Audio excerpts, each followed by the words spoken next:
Good morning my dear friends. और कैसे हैं आप लोग? सब बढ़िया।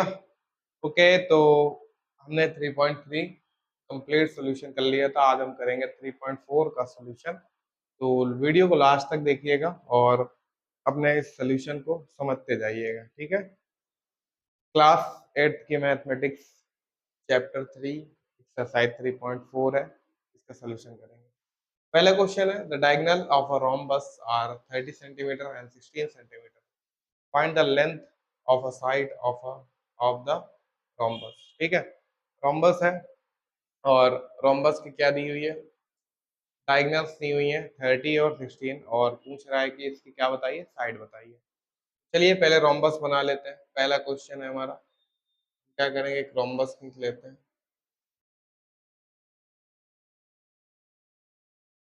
ठीक है, ये हमारा एक रोम्बस बन गया। इसकी एक डायगोनल 30 सेंटीमीटर है और एक डायगोनल 16 सेंटीमीटर है। ठीक है, ये वाली हम पूरी 30 मान लेते हैं, ये वाली 16। ये वाली डायगोनल 30 सेंटीमीटर, ये वाली डायगोनल 16। अब देखिए, आपको पता है रोम्बस जो होता है वो एक दूसरे को 90 डिग्री पे बाइसेक्ट करता है। ठीक है, सभी को पता है। तो अगर बाइसेक्ट करता है तो ये आधा आधा डिवाइड हो जाएगा। 16 8 यहाँ आ जाएगा और 8 यहाँ आ जाएगा। 30 है तो 15 यहाँ आ जाएगा और 15 यहाँ आ जाएगा। हमको क्या निकालना है, इसकी साइड निकालनी है। ठीक है, तो देखिए कैसे निकालेंगे। देखिए 90 डिग्री पे बाइसेक्ट करता है तो यहाँ पे 90 डिग्री का एंगल बनेगा। अब देखिए 90 डिग्री का अगर एंगल बन रहा है तो ये एक ट्राइंगल आपको दिख रहा है, ये है ना, ये एक राइट एंगल ट्राइंगल मिल गया हमको। ठीक, अब इसको बाहर निकाल लेते हैं, इस राइट एंगल ट्राइंगल को हम बाहर निकाल लेते हैं ताकि हमारा समझ में आए। ये हमने निकाल लिया। हमको ये वाली साइड निकालनी है, क्योंकि रोम्बस की सारी साइड इक्वल होती है, तो एक साइड निकाल लेंगे तो वही सारी साइड्स के इक्वल हो जाएगी। तो कैसे निकालेंगे, इसको निकालने के लिए आपने पाइथागोरस थ्योरम पढ़ी होगी। पाइथागोरस थ्योरम क्या होती है, जैसे हमारा एक राइट एंगल ट्राइंगल है, इस वाली साइड को बोलते हैं परपेंडिकुलर, है ना, पी से डिनोट करते हैं, इसको बोलते हैं परपेंडिकुलर। परपेंडिकुलर, ठीक। ये हमारा होता है बेस, इसको बी से डिनोट करते हैं। और ये होता है एच, इसको डिनोट करते हैं, इसको बोलते हैं हाइपोटेनियस। इनके बीच में एक रिलेशन होता है, वो रिलेशन क्या है, वो होता है h square is equal to p square plus b square, है ना। Hypotenuse square is equal to perpendicular square और प्लस बेस स्क्वायर। तो इसी फॉर्मूले का यूज करके हम यहाँ पे इसको सॉल्व करेंगे। H square is equal to क्या होता है, p square plus b square. H हमारा ये होता है, ये पी है, ये बी है। पी की वैल्यू कितनी है, 8 है, तो 8 का स्क्वायर कर देंगे प्लस, आप देखिए बी की वैल्यू कितनी है, 15 है, 15 का स्क्वायर कर देंगे। H square is equal to 8 8 64 और 15 का स्क्वायर होता है 225, यही होता है ना। अब इसको ऐड कर लेते हैं। ऐड करेंगे 5 और 9 और 6 और 2 कितना हो जाएगा, 8 और 2, है ना। अब बताइए ये 289, 289, ये देखिए स्क्वायर इधर आएगा, रूट में चला जाएगा। 289 किसका स्क्वायर है, तो ये होता है 17 का स्क्वायर। ठीक है, 17 का स्क्वायर होता है, तो एच की वैल्यू कितनी निकल के आएगी, 17। मतलब ये वाली साइड 17 है। अगर ये 17 है, ये देखिए साइड निकल आई 17, तो इसका मतलब क्या है, इसकी जो भी साइड्स हैं वो कितने सेंटीमीटर की हैं, 17। तो आप लास्ट में ऐसे लिख दीजिए, साइड इज इक्वल टू 17। ठीक है, तो इसको नोट डाउन करिए, फिर नेक्स्ट क्वेश्चन करते हैं।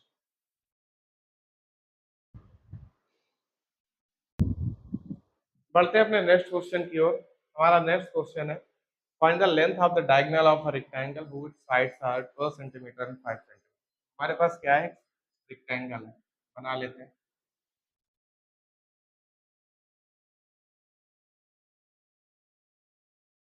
ये हमने बना लिया एक रेक्टेंगल, ठीक है।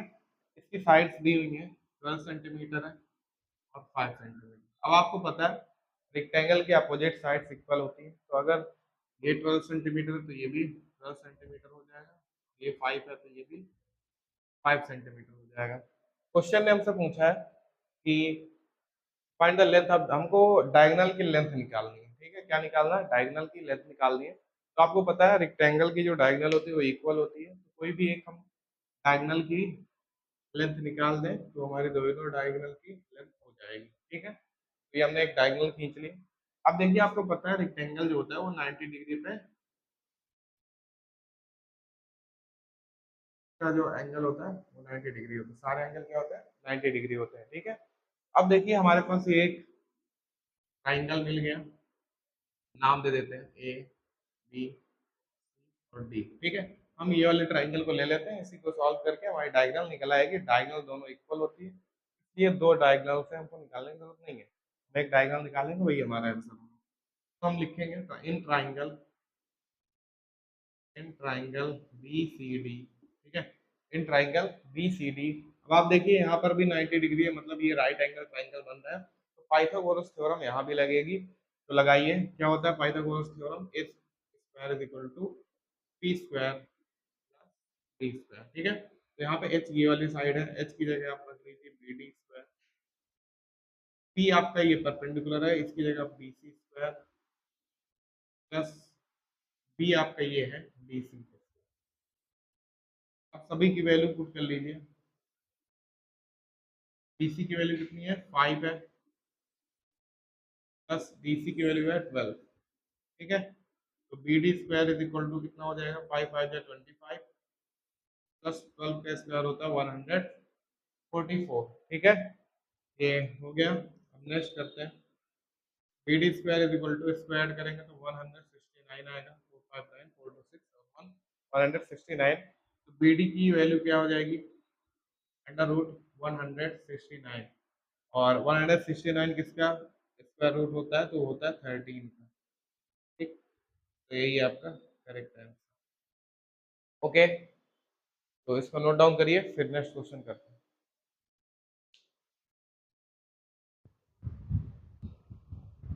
बढ़ते हैं नेक्स्ट क्वेश्चन की ओर। हमारा नेक्स्ट क्वेश्चन है आइडेंटिफाई द क्वाड्रिलेटरल, उस चतुर्भुज को पहचानिए जिसके चार राइट एंगल होते हैं, ठीक है। तो आपको पता होगा चार राइट एंगल किसके होते हैं, एक तो स्क्वायर का होता है, दूसरा रेक्टेंगल का होता है। एक आंसर क्या हो जाएगा, square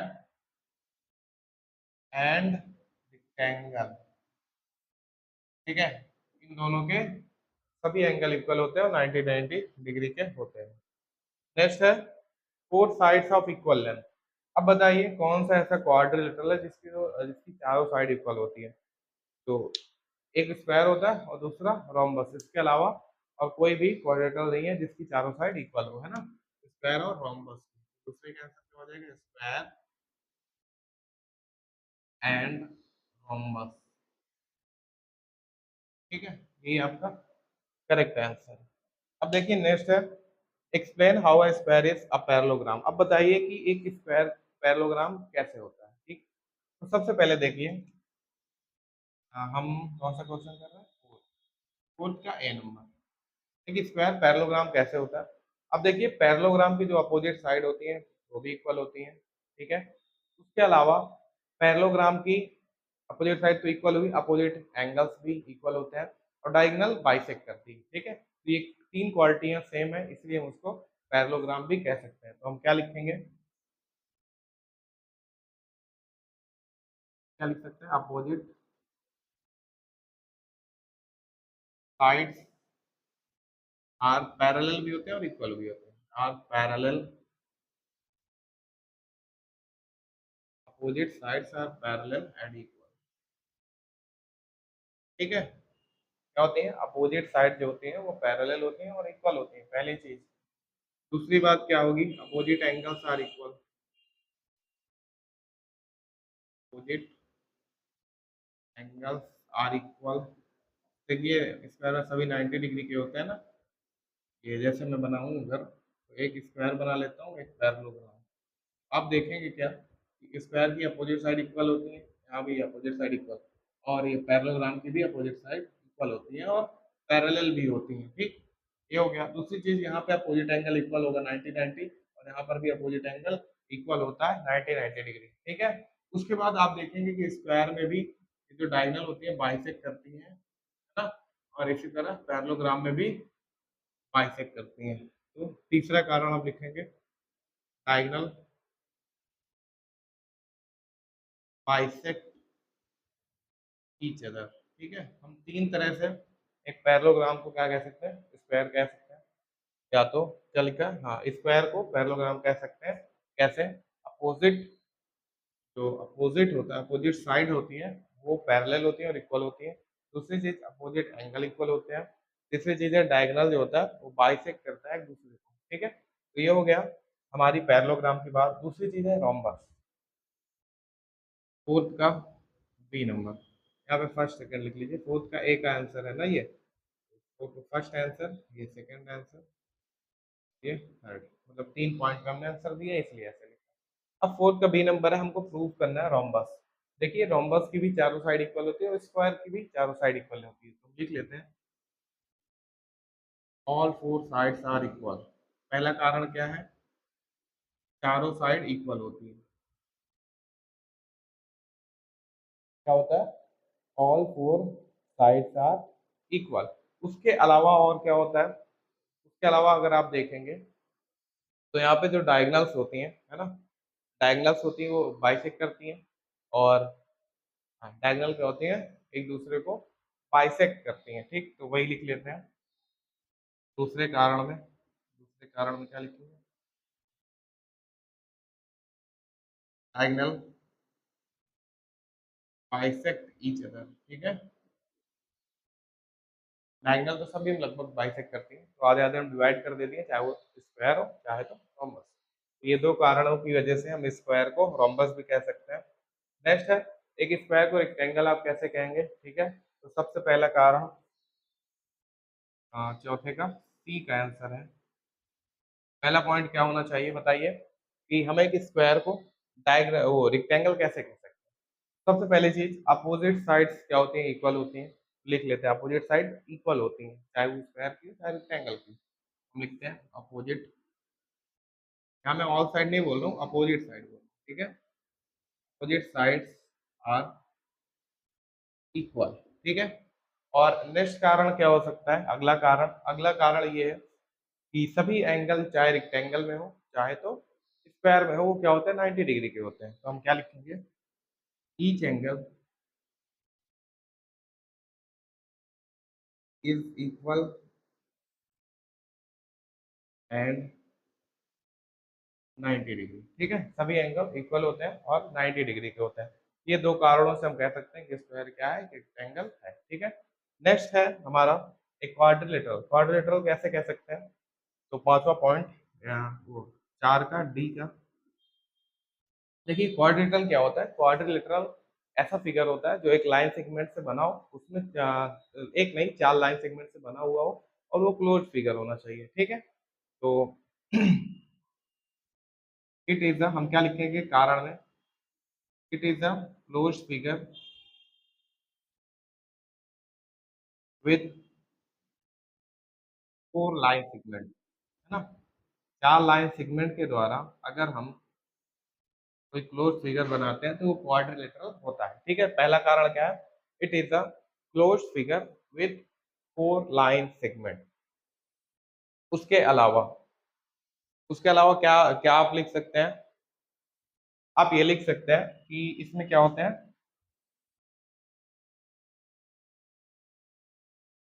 it has four angles and the sum of angle is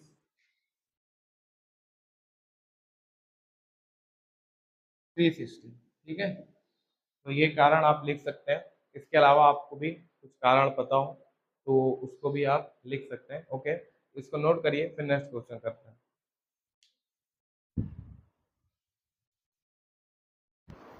okay, तो नेक्स्ट क्वेश्चन करने से पहले थोड़ा सा इसमें सुधार कर लेते हैं। सुधार क्या है, हमने क्वेश्चन हमारा ये था कि एक स्क्वायर क्वाड्रेटल कैसे हो सकता है, तो हमने बताया था it is the close figure with four line segment. पहला कारण तो ये है। दूसरे कारण हम इसको मत लिखिए। ठीक है, दूसरे कारण में आप ये लिखिए, इसके पास क्या होती है, फोर वर्टिसेस होती है, it has four vertices.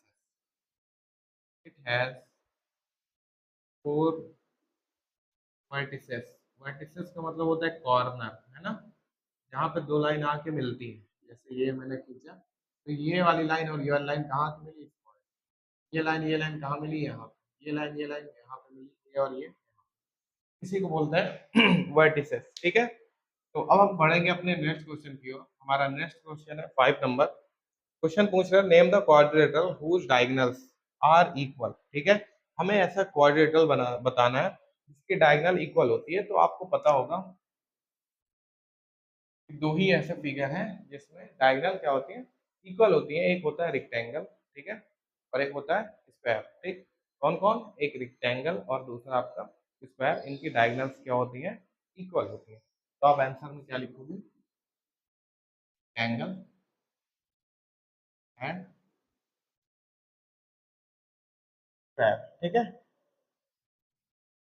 Next है बाइसेक्ट ईच अदर। कौन से ऐसे क्वाड्रेटल हैं जिनकी जो डायगोनल्स होती हैं दूसरे को बाइसेक्ट करती हैं। तो बाइसेक्ट लगभग सभी में करती हैं। जैसे आपका सबसे पहले पैरेललोग्राम हो गया, उसमें भी बाइसेक्ट करती है। नेक्स्ट है आपका रेक्टेंगल, उसमें भी बाइसेक्ट करती है। रोम्बस भी आ जाता है, ठीक है, और स्क्वायर भी। ठीक, पैरेललोग्राम में भी, रेक्टेंगल में भी, रोम्बस में भी और स्क्वायर में भी। ठीक, तो ये सारे फिगर्स में जो आपकी डायगोनल्स होती हैं वो एक दूसरे को बाइसेक्ट करती हैं। ओके, तो इसको नोट डाउन करिए, फिर नेक्स्ट क्वेश्चन करते हैं। चलिए आइए नेक्स्ट क्वेश्चन पे। क्वेश्चन नंबर 6 है, लिखा हुआ can a trapezium have all it's angle equal and can it have all side equal. देखिए, क्या हम ट्रेपीजियम के सारे एंगल इक्वल कर सकते हैं? तो सारे एंगल इक्वल करने का मतलब है कि सब एंगल उसके कितने हो जाएंगे, 90 डिग्री हो जाएंगे। अगर सारे एंगल उसके 90 डिग्री हो जाएंगे तो वो एक रेक्टेंगल नहीं बन जाएगा। ठीक है, तो ये पॉसिबल नहीं है। तो कारण हम लिख देते हैं 6 का, a number, no all angles of a trapezium can not be equal. ठीक है, कैन, इसका ट्रेपीजियम के सारे एंगल इक्वल नहीं हो सकते हैं, क्योंकि because all angles are equal, all angles are equal, it becomes, it becomes a rectangle। ठीक है, तो एक ट्रेपेजियम के सारे एंगल इक्वल नहीं हो सकते हैं। अगर इक्वल हो गया तो वो क्या बन जाएगा, एक रेक्टेंगल बन जाएगा। तो पहला आंसर हो गया। अब दूसरा क्या कह रहा है, क्या लिखा हुआ है, can it have all sides equal. क्या इसकी सारी साइड्स इक्वल हो सकती है? अगर ट्रेपेजियम की सारी साइडों को हम इक्वल कर देंगे तो एक रोम्बस बन जाएगा। ठीक है, क्या बन जाएगा, रोम्बस बन जाएगा। इसलिए हम ट्रेपेजियम की सारी साइड इक्वल नहीं कर सकते। ठीक है, तो हम लिखते हैं know all sides of a trapezium, of a trapezium can not be equal, can not be equal because if all sides are equal, it becomes,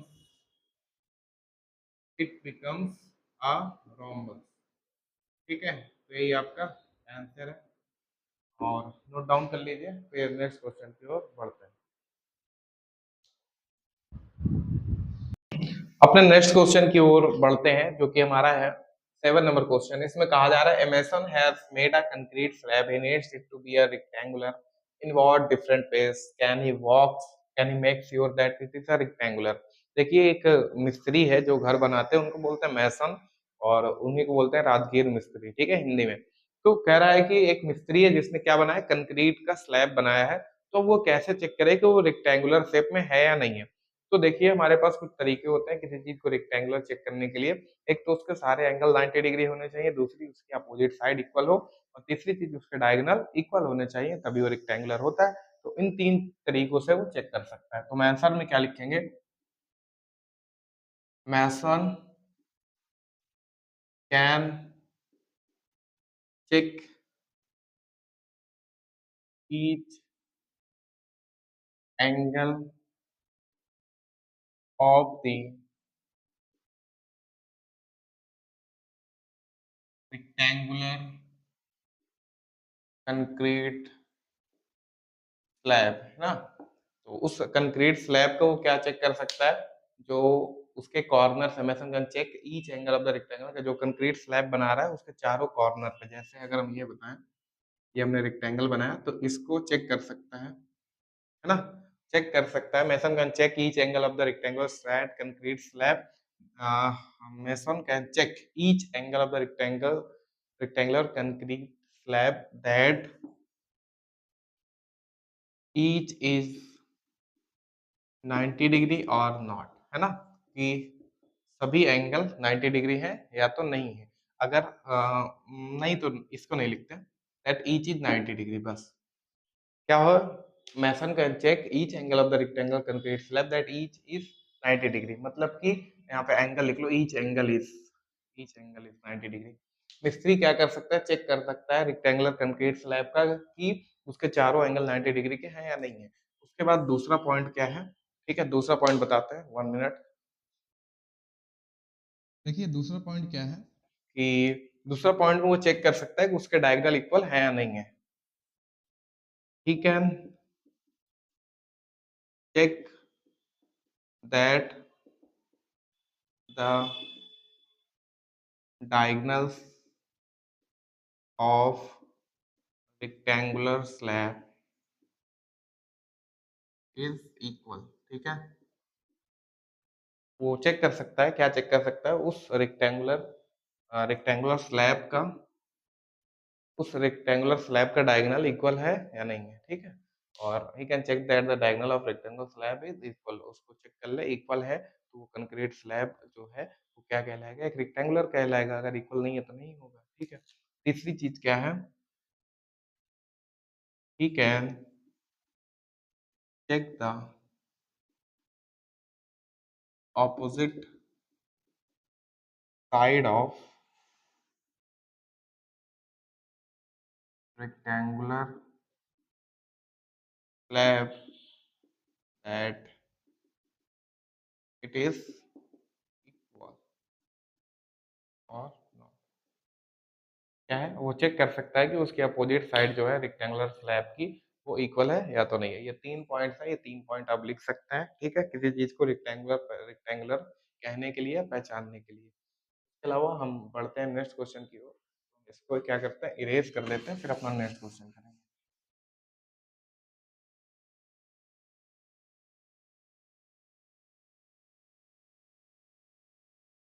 चलिए हमारा नेक्स्ट क्वेश्चन है, one of the diagonal of a rhombus is equal to one of its side, find the angle of rhombus. देखिए हमारे पास क्या कह रहा है क्वेश्चन, क्वेश्चन हमारा ये है कि हमारे पास एक रोम्बस है, ठीक है, ये हम रोम्बस हमने बना लिया, हमारे पास रोम्बस है। तो रोम्बस में क्या कह रहा है कि उसकी जो डायगोनल है ना, पहली बात तो रोम्बस की सारी साइड क्या होती है, इक्वल होती है, रोम्बस की ऑल साइड क्या होते हैं, इक्वल होते हैं। तो क्वेश्चन ने ये कहा है कि रोम्बस की एक जो डायगोनल है वो एक साइड के इक्वल है, ठीक है। अब अगर ये डायगोनल जो है, अगर ये डायगोनल जो है अगर सारी साइड के इक्वल हो जाएगा, मान लो ये डायगोनल इस साइड के इक्वल है और ये साइड सारी साइड्स के इक्वल है, तो ये डायगोनल भी इस साइड के इक्वल हो गया। तो अब अगर आप ध्यान से देखें, ये साइड इक्वल होती है चारों आपस में, अगर ये साइड हम मान लें कि ए बी जो है वो डी बी के इक्वल है, क्वेश्चन ने जैसे दिया है, ये साइड भी इक्वल है, तो देखिए यहाँ पे दो ट्राइंगल बन रहा है, एक ट्राइंगल ये, ठीक, दूसरा ट्राइंगल ये। तो अगर आप देखोगे तीनों साइड इक्वल है ना, तीनों साइड अगर इक्वल हो गई, इसका मतलब ये इक्विलेटरल ट्रायंगल है, ये भी इक्विलेटरल ट्रायंगल, इक्विलेटरल ट्रायंगल के सारे एंगल 60 डिग्री के होते हैं। हम यहाँ लिखते हैं A B is equal to B C is equal to C D is equal to D A, ठीक है, ये तो दिया है, दिया रहता है, होता है, ठीक। क्यों होता है? क्योंकि ABCD इज अ रोम्बस, ठीक है। रोम्बस की चारों साइड इक्वल होती है, इसलिए ये होगा। गिवन क्या है, यहाँ गिवन लिखते हैं।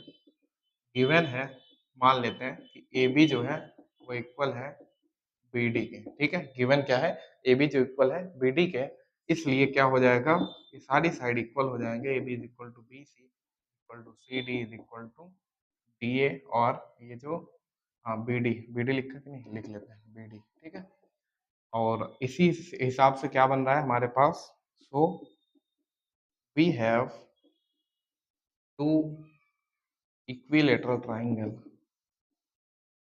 इक्विलेटरल ट्राइंगल कौन कौन से हैं, एक हो जाएगा ट्राइंगल, ट्राइंगल ABD, और एक ट्राइंगल BCD। अब इक्विलेटरल ट्राइंगल है तो सारे एंगल क्या होंगे, इक्वल होंगे। तो हम क्या लिखेंगे, ये वाला angle angle DAB, angle DAB is equal to 60 degree, ठीक है। और उसके बाद एंगल DBA भी होगा 60 डिग्री, एंगल DBA जो होगा ये भी 60 डिग्री, ठीक। इसी हिसाब से आपका एंगल ADB भी, एंगल ADB भी क्या होगा, 60 डिग्री होगा, ठीक है। इसी तरह अगर हम ट्राइंगल, ये ट्राइंगल हमारे किस ट्राइंगल की बात थी, ये हमारे ट्राइंगल ABD में थे, ठीक है। ट्राइंगल ABD में, इन ट्राइंगल ABD ऐसे आप लिख लेंगे, इन ट्राइंगल ABD में क्या चीजें हैं, ये सारे एंगल 60 डिग्री है, ठीक है। उसके बाद हम देखेंगे इन ट्राइंगल BCD, ठीक है। In triangle BCD, triangle BCD में क्या, ये सारे एंगल 60 डिग्री के होंगे। कौन कौन से angle, BCD is equal to angle CBD, और हमारा एंगल BDC, ये सभी कितने डिग्री के, 60 डिग्री के बराबर है। ये वाला एंगल, ये वाला एंगल और ये वाला एंगल 60 डिग्री होगा, क्योंकि ये एक इक्विलेटरल ट्राइंगल है, तीनों साइड इक्वल है, तीनों एंगल भी इक्वल होंगे। इस हिसाब से देखें तो आपका ये एंगल 60 डिग्री होगा, ये वाला एंगल 60 डिग्री, लेकिन ये वाला एंगल कितना होगा, 60 प्लस 60 120 डिग्री हो जाएगा, और ये वाला एंगल कितना हो जाएगा, 120 डिग्री, ठीक है। तो अब आप लिख लीजिए कि angle A is equal to कितना है, 60 डिग्री, और angle C is equal to 60 degree. उसके बाद एंगल B आपका कितना हो जाएगा, 120 डिग्री, और एंगल डी आपका कितना हो जाएगा, 120 डिग्री। यही आपका आंसर, इसको नोट। तो हमारा नेक्स्ट क्वेश्चन है क्वेश्चन नंबर 9। यहाँ पे लिखो prove that it diagonal of a rhombus bisect angle through which it passes. Question ये कह रहा है कि अगर आपके पास एक रोम्बस है, उसके जो डायगोनल होंगे वो एक दूसरे को जहां पर एंगल मिलता है वहां पे वो बाइसेक्ट करते हैं। जैसे ये हम बनाते हैं,